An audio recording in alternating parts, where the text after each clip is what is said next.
the beacon for the nation. This program is suitable for general viewing.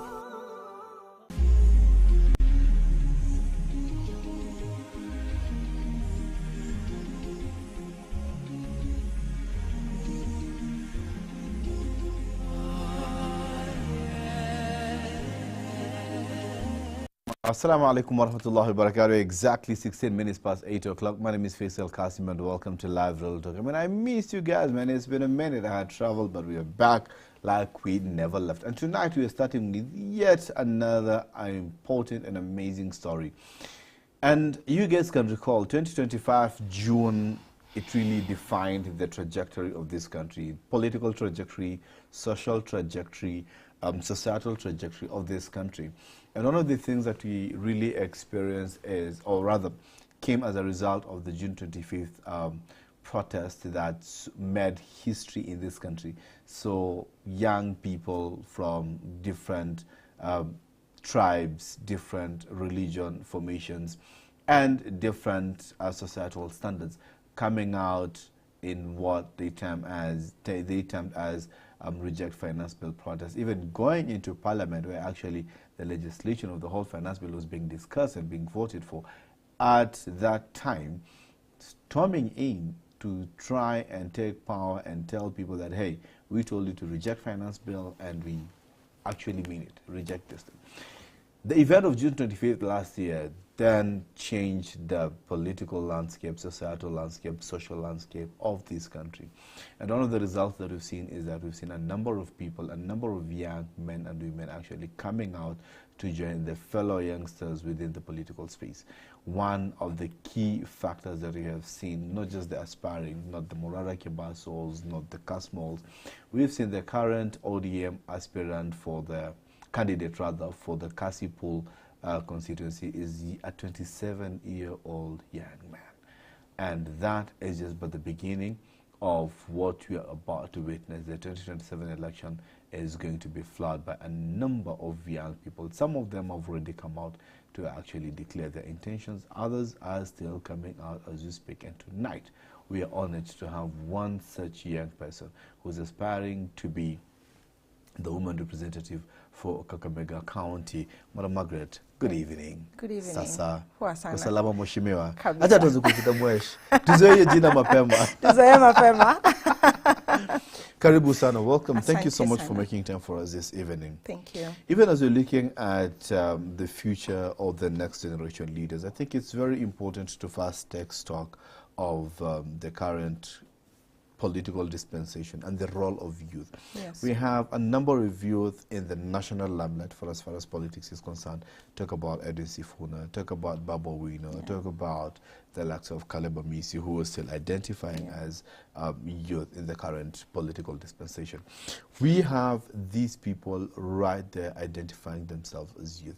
Do you really feel the impact as a young person out there? Thank you so much. I'll start by introducing myself. I'm Margaret Ndege. I'm born and bred in Kakamega County. Yes. Ni masomo imetuleta Nairobi. Katutoa Kakamega. Yes. And just to dive into your question, if you're feeling we are feeling the probably the presence or the leadership effect at the moment, I can say yes to an extent. How so? Because the argument, just to build up on that, because the argument is, what is the need to have the youth in the spaces? Are they not represented enough? Are their grievances not represented enough, even by the people who are holding forth right now? So is there a need, let me say, for young people to be in the leadership spaces? There is a need, a very big need at the moment. If you look at our county, not county, but assembly, National Assembly. If you look at the youth ratio to the older generation, it's still very, very low. Yes. And when it comes to passing bills and when it comes to voting, especially for bills that favor the youths, when we are not fully represented at the table, how are we going to make those bills pass? But again, there's a bill, the one that supports young people, entrepreneurs, in terms of what, 15% of government tenders should go to the young people. That was passed, I think, in the last 2 parliaments. You know, we've had a couple of bills, a couple of legislation partners for the youth, and the youth are not there. So is there a need for the youth to be in parliament? There is a need for the youth to be in parliament. What does it need? Those bills are being passed, but are they being implemented?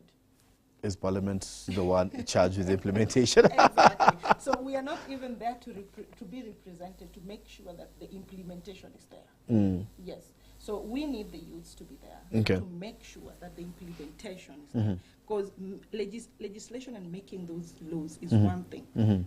Implementation is another one. Okay. Yes. So what's stopping the youth from enforcing the implementation right now from outside vis-a-vis from inside? Because the parliament is just passing the legislations, but again, implementation is on the other side, the other arms of government, including the executive that comes in play. What's stopping the youth right now from enforcing the implementation? Come up again with the question. What is stopping the youth right now from enforcing implementation of these policies?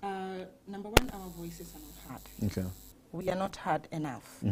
And what we want is to raise our voices, not only through the mandamanos or the protests that we always see, but we want to be represented at the table and our voices be heard at the table, at the decision-making table. Okay. Yes. Which is an amazing thing. Again, just to further enforce on that, because you've seen successive governments from the government of Mwai Kibaki in 2002.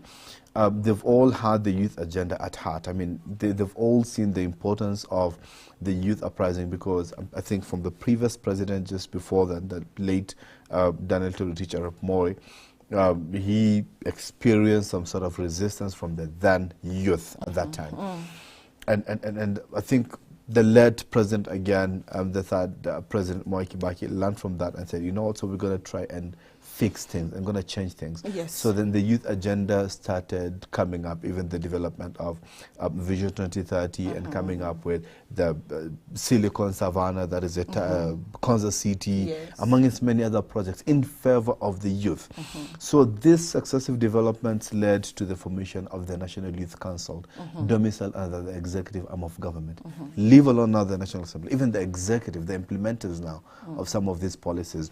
They have the National Youth Councils, which trickles down to the village. Yes. So we have youth representatives who are supposed to have been elected. I don't know if the elections happen all over the country, but they're supposed to have been elected. And they have the National Youth Council chair or head, or the head of that. So there's a whole youth structure. How then would you say still you need a seat on the table? At the grassroots, when I'm working at the grassroots, and you're talking about representation from up to the grassroots. Unfortunately, at the grassroots, they're not felt. Yes. Should we then start by holding some of these people accountable? Exactly. Okay. Exactly. We need accountability. We need transparency, because there is a time that we were given, he's called, who I've just forgotten his name, but he's a 92-year-old leading a youth, a youth docket, right?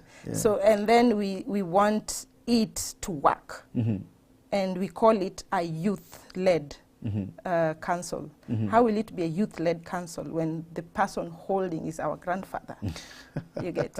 So there are all those diversities, and also all these, we can say,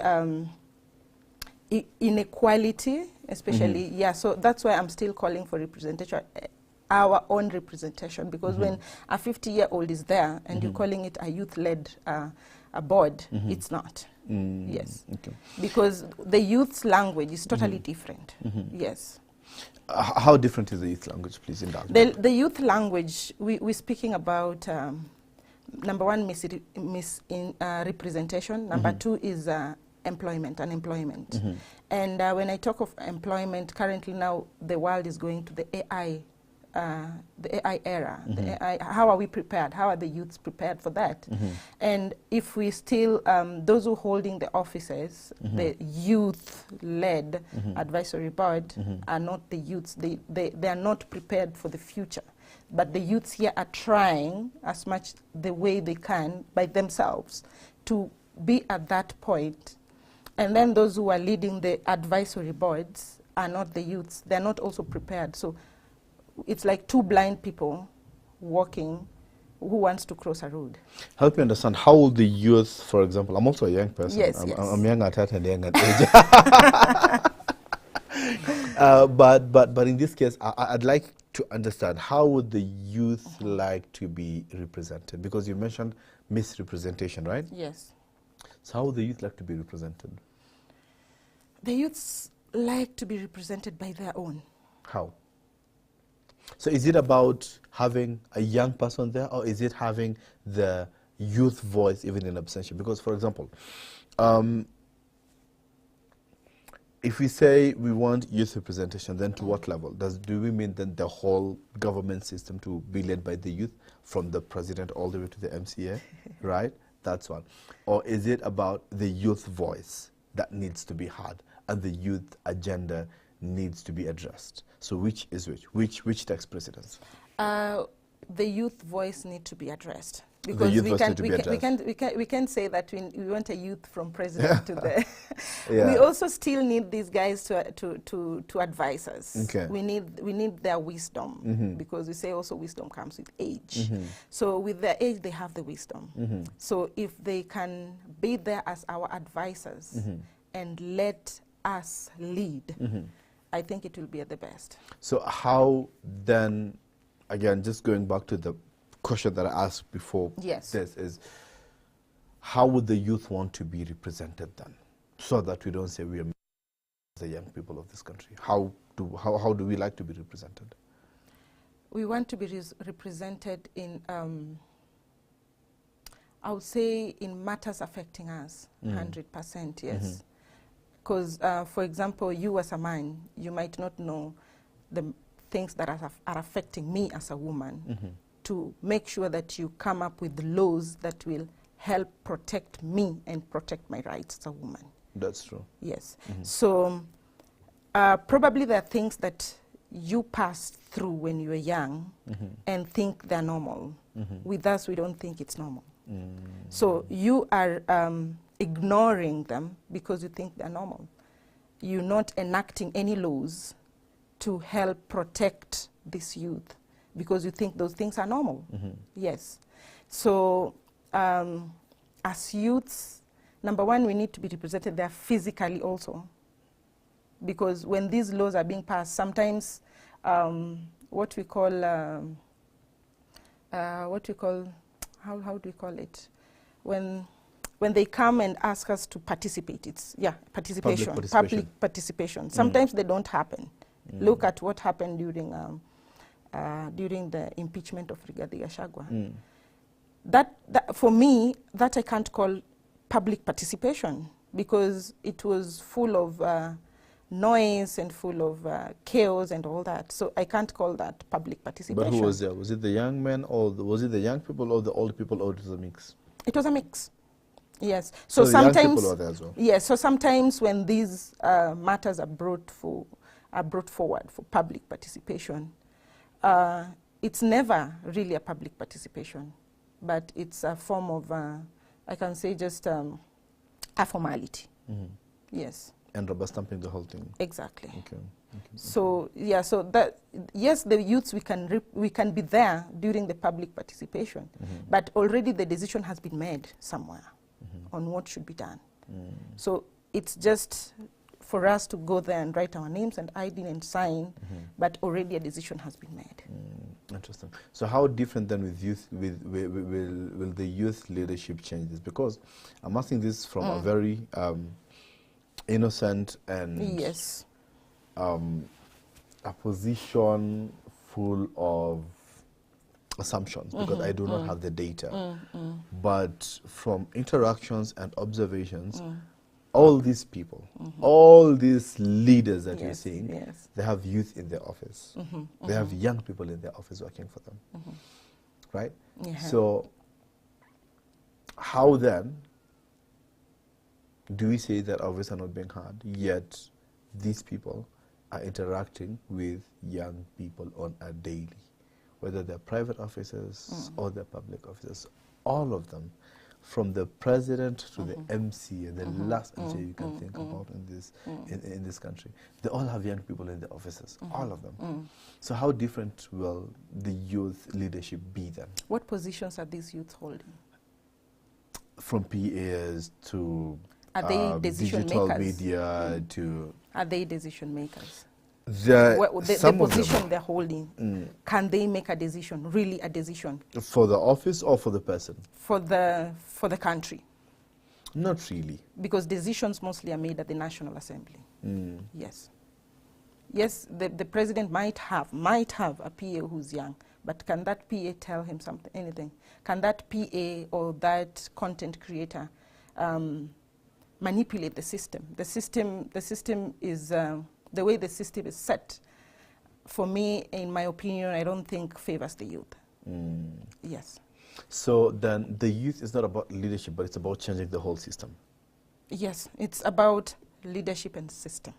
Leadership and when system. You have the power, you can change the system. But if you don't have the power and your voice is not heard, you are not even near the system. So what are some of these parts of the system that we think it's important to be changed as the youth? To favor the youths? Is that the question? No. What are some of these parts of the system that we think are important to change then? Because you talk about leadership and changing of the system, correct? Yes. That's what you say. Yes. So what are some of these parts of the system that you think are important to change?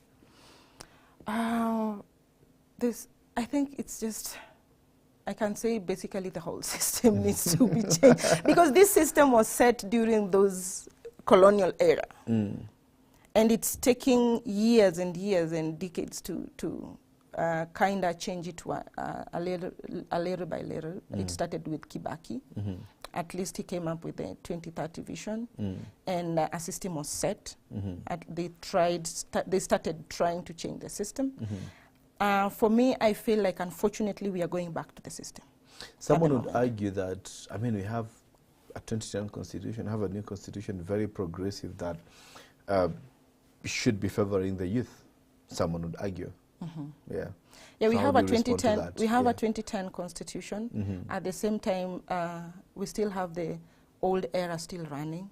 Why are we still having the chiefs and the still in the system?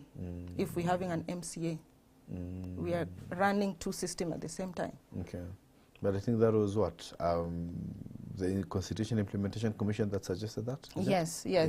Of which, for me, I feel like we are running two systems at the same time. Okay. Wow, that's a fair point. That's a fair point. That's a very fair point. Yeah. So what else in the system would you like to change, for example? If you come in as the youth, for example, say, you know what, so hypothetically speaking, so the people in leadership say, you know what, Margaret, nyinyi na majenzi wote tumwasikiza kujeni hapa. Now, the president say, I'm not going to vie. Mimi Ejango, the youth in the pit, I'm not going to vie. Let's say Dr. Fred Matiang'i says, I'm not going to vie. All these united opposition say, guys, we are not going to vie. If anything, we are going to get the young people within our parties, let them contest and vie for this position. Have they molded anyone?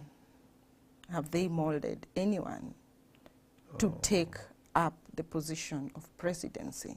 It's not only about being a youth. Have you been molded? You have to be. Those people in power at the moment who, I can say, our political dads and moms, who are they holding hand? Who are they molding to become the next Raila, to become the next president? Must you be molded? Then why not wait for us to be molded first before we start vying? For us to be molded, that's why we've started with, like, for me, I've started with the woman representative. I'm molding myself for presidency. Beautiful. So let's zero down. Let's zero down. So the current women representative for Kakamega says, you know what, I'm not going to vie. Let's give it to Margaret. So what different are you going to do to the people of Kakamega? A lot. Tell me. Number one, I have to say, I have to recognize what she has done. She's called Honorable Elsie Mohanda. Yeah. Wherever she is, she's done a great job actually for the 2 consecutive terms. Yeah. Yeah, she's won it for 2 terms, man. Wow. Yeah, we have to She's respect. done something, eh? Yes. So meaning she's been working. Wow. And, so where do you want to go then if she's working already? Currently, our woman representative, she's eyeing the big seats. Governor? Yes. Ah, okay. And I think I just need respect for that because in Kakamega is not easy. Yes. Yes, and vying for that big seat. Yes. I think I'm learning a lot also from her and seeing how she's really moving across. And sometimes I always look at her videos and see her eyes are she's really tired, but she has to push it on, and it keeps me going.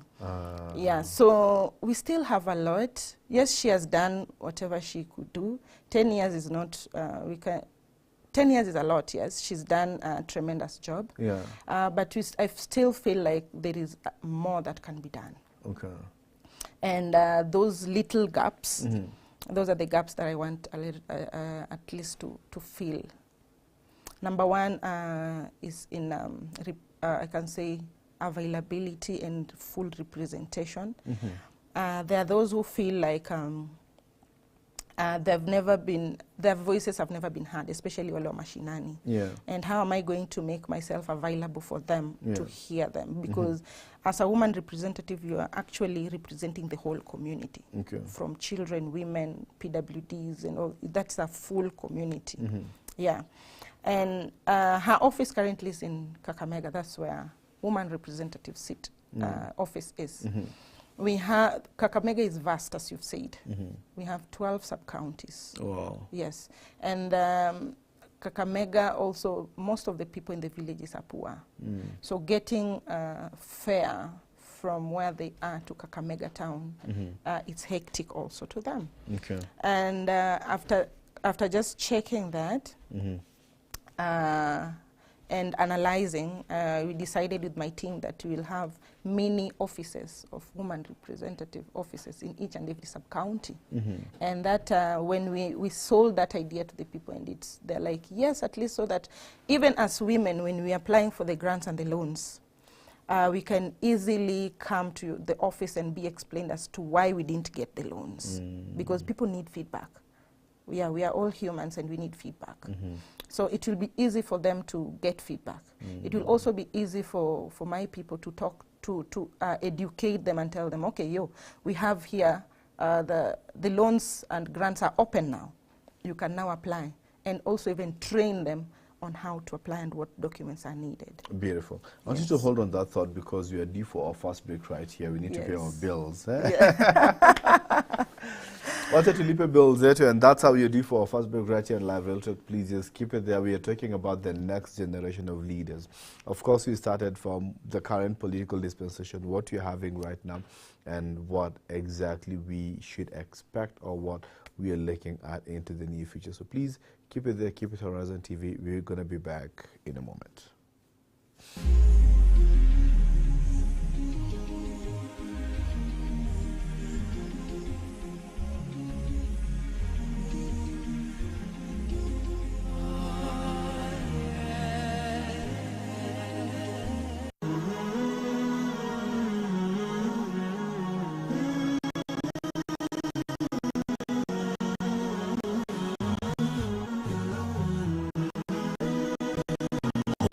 HorizonTV, the beacon for the nation. Verse of the day. أعوذ بالله من الشيطان الرجيم. بسم الله الرحمن الرحيم.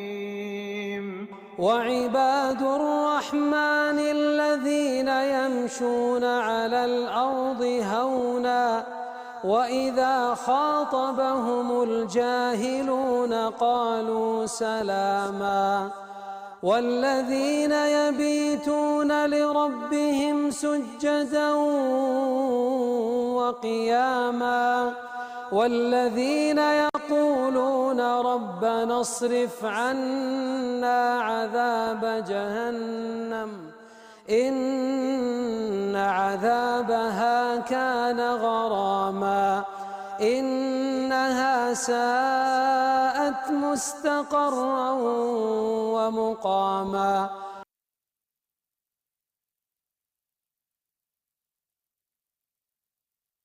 Are you looking to stay informed about the amazing stories within the Muslim community? Do you want to hear inspiring stories and insightful discussions about faith, culture, and current events? Tune in to the Muslim Insight, your weekly news updates where we tell you stories that matter to you. The Muslim Insight, informing, inspiring, every Friday from 8 a.m. with me, Zamzam Ahmed.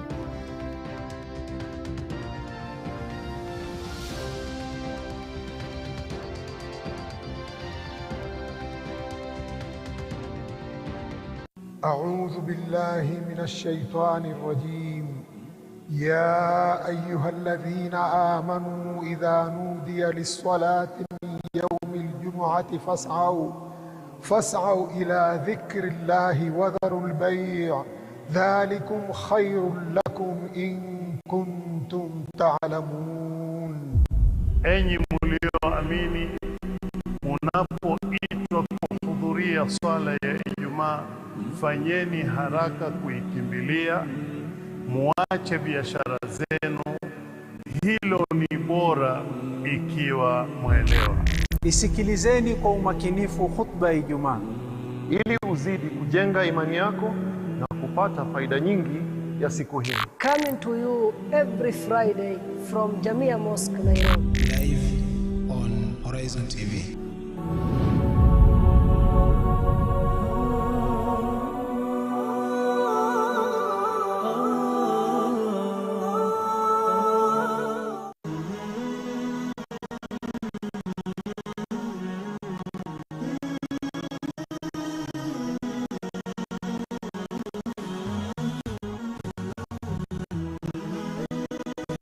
HorizonTV, the beacon for the nation.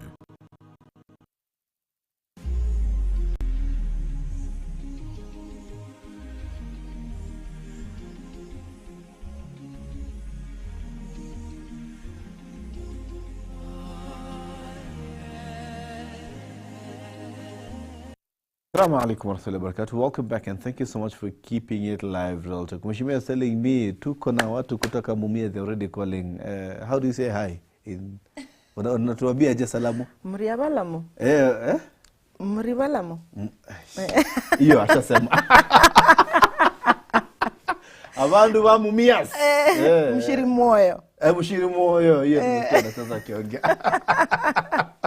Msangalire. Hey, my goodness, sasa TV tazimu. Wasema tumekuwa vernacular TV station. But anyway, we say hi to you, the whole Kakamega. We say hi to you. Thank you so much for keeping it locked. And Omanangalele Mushimo, when you're addressing you, thank you so much for watching. Now, Mushimo, we are talking. I mean, one thing I really like from what you said just before we went on the break is you want to take the spirit of devolution into the county. Yes. Like the way power has been devolved. And leadership has been devolved at the country level. You want to take it now to the county level. Yes. Whereby you have an office in each of the sub-counties. Yes. Okay, 12 sub-counties. Yes. That's amazing. What else do you want to do for the people of Kakamega? Another thing that we've just researched and seen is that we have maternity wards in each and every, there's some wards. And now I talk wards and maternity ward. So in some wards we have dispensaries and they have a maternity wing and it's just a building, unfortunately. It's a shell. It's a shell. Okay. Nothing in. We don't have a qualified nurse to handle the ladies. Yeah. So forcing them to move as far as now the sub-county level hospital to get assistance. Interesting.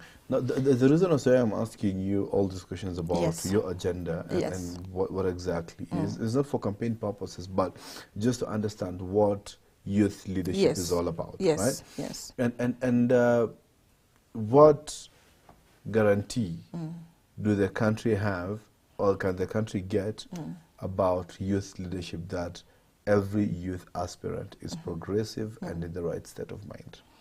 And have the best interest of the country or whatever sector that he wants to lead at heart. We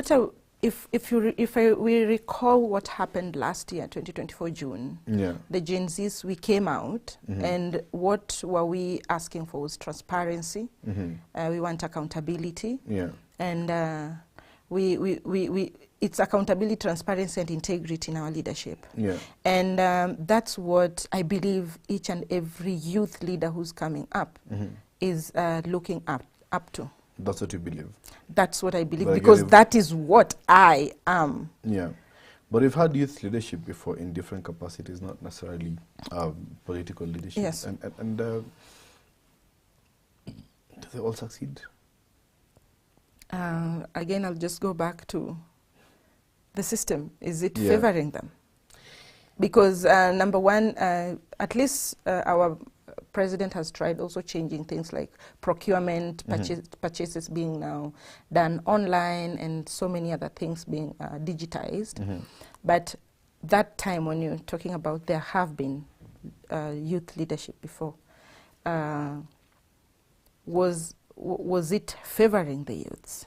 And then we've also tried and see, by the time Ababu Namamba, was he a youth by the time he was being minister? He was a minister? He was a youth, but the first time he was coming in as an MP. Yes, as an MP. Yeah. We can take his example in Budalangi. Yes, I believe by that time he did a lot, and we see most of the schools at that time getting new infrastructures, and even the roads were, during his time, many roads were really actually were if not tarmacked, but they at least marramed. Yes. So then, can we then say if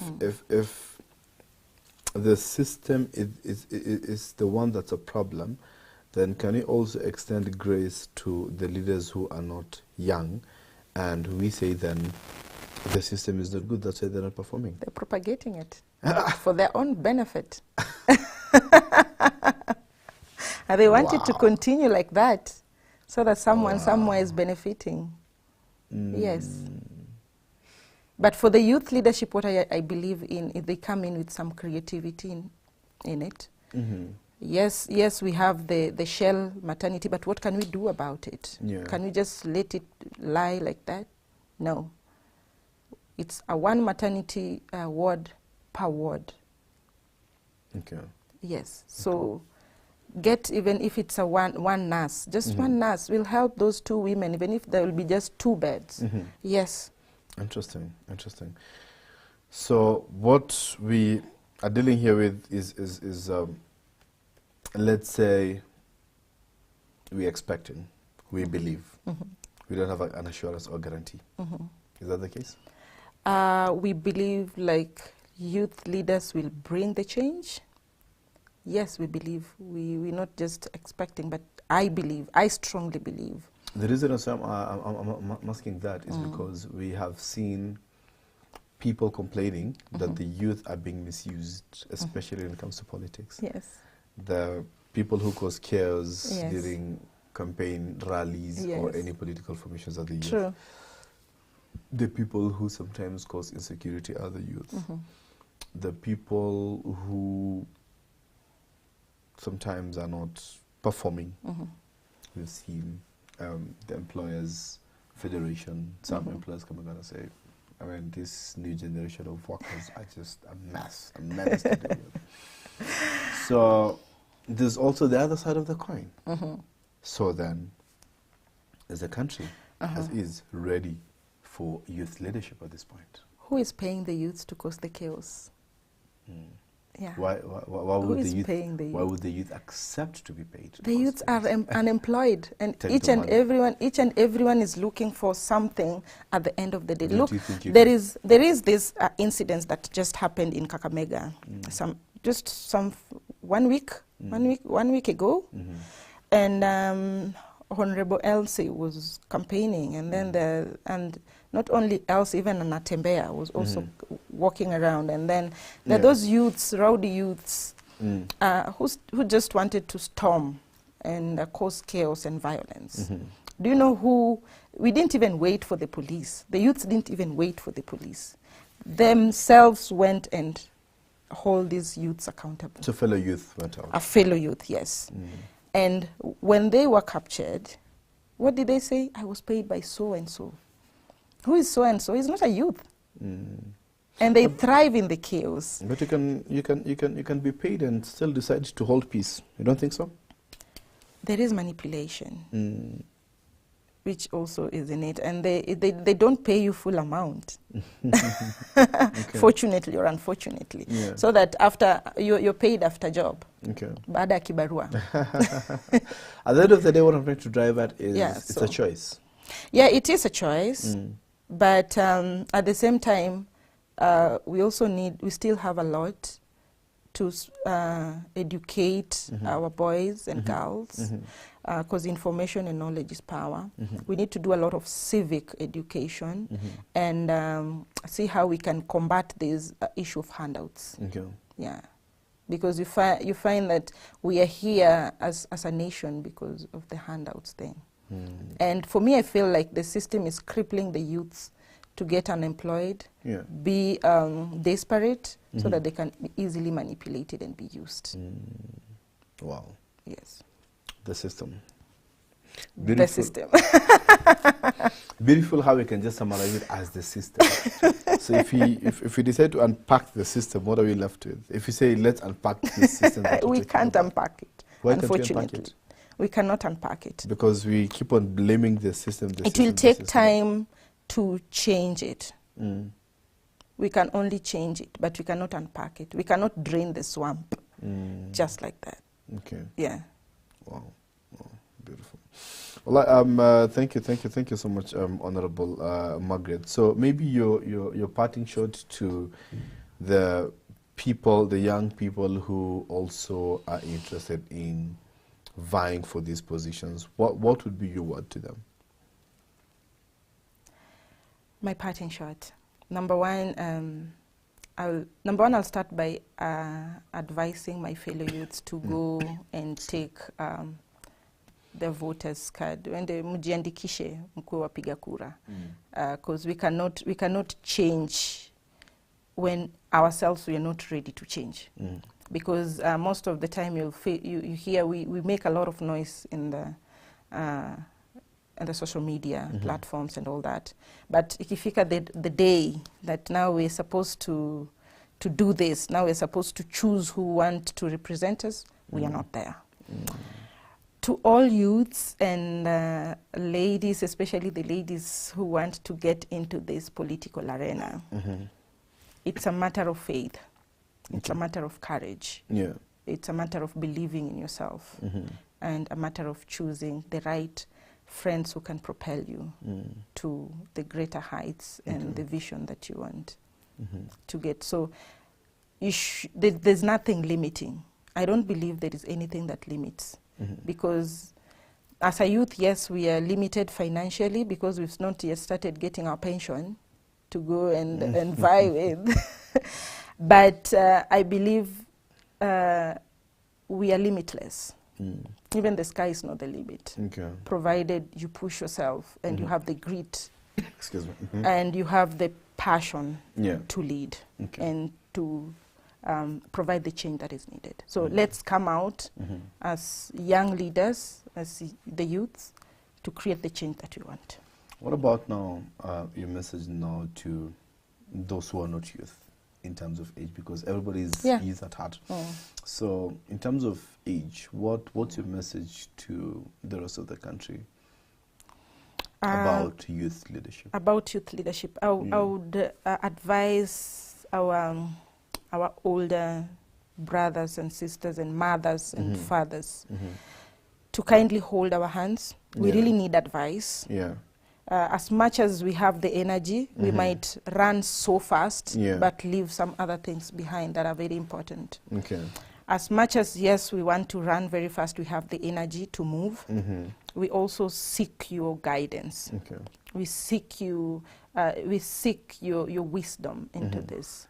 So kindly accept us the way we are and and help us bring the change, because I'm sure they'll also be very proud one day, one time, saying that, yeah, I mentored that young lady, I mentored that young guy who's currently vying for presidency, or who's currently sitting there as a president. How I wish Moi was alive today to see Ruto sat there as a president. I'm sure he would be very happy. Yeah. So I would advise and really call unto leaders to hold our hands, be willing to mentor us and advise us where necessary. We really need them, actually. Yeah. Wow. Beautiful. Amazing. Thanks so much, Honorable Maggie. Thank you. This is not the last time. Tutapatana tena. Asante. Either kusidema kwa ground. Yes. But thank you so much. I mean, it's been amazing to get great insights from you. Thank you so much. Asante sana. In the last general election, in the run-up to 2022 general election, I was talking to one amazing political brain in this country, and we're just trying to look at how the state of the country was at that time. And we were trying to interrogate the two manifestos, then was Azimio and Kenya Kwanza. We're trying to interrogate the manifestos and their formations and see the patterns, trying to predict the winner for the 2022 general election. And this is a person who has been involved in, I think, all election cycles since 1982. He has been involved in all the elections since 1982. And one thing that he really pointed out, told me, Faisal, you see, one of these factions is really depending on the young men and women. Their agenda and all that it's all about the youth. And the youth of this country have a history of not turning up to vote. They have a history of not turning up to vote.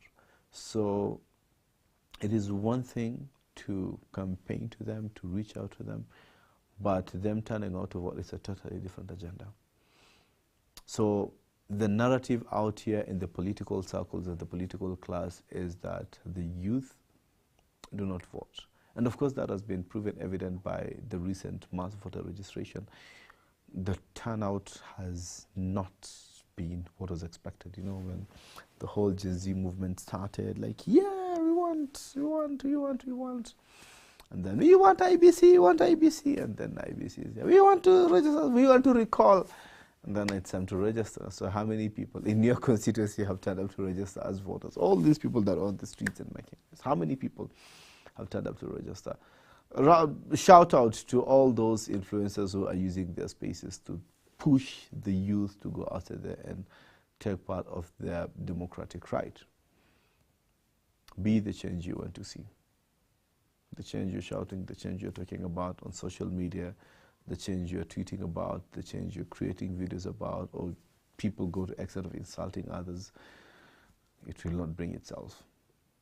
Part of the way that democracy has been designed to bring the change is through the ballot. It all starts with you registering as a voter. What's stopping you if you haven't? My name is Faisal Qasim, and this has been the Live Real Talk. See you next week, same place, same time. Assalamu alaikum wa rahmatullahi wa barakatuh.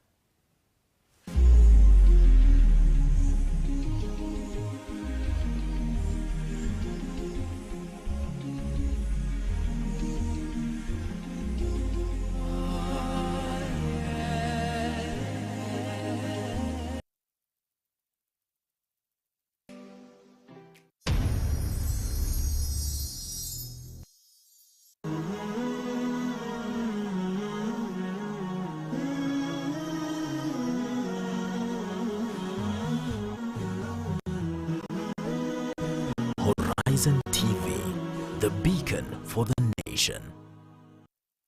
Are you looking to stay informed? أعوذ بالله من الشيطان الرجيم يا أيها الذين آمنوا إذا نودي للصلاة من يوم الجمعة فاسعوا إلى ذكر الله وذروا البيع ذلكم خير لكم إن كنتم كنتم تعلمون. Enyi mlioamini, munapoitwa kuhudhuria swala ya Ijumaa, fanyeni haraka kuikimbilia, muache biashara zenu, hilo ni bora ikiwa mwelewa. Isikilizeni kwa umakinifu khutba ya Ijumaa ili uzidi kujenga imani yako na kupata faida nyingi ya siku hii. Coming to you every Friday from Jamia Mosque, Nairobi. Live on Horizon TV.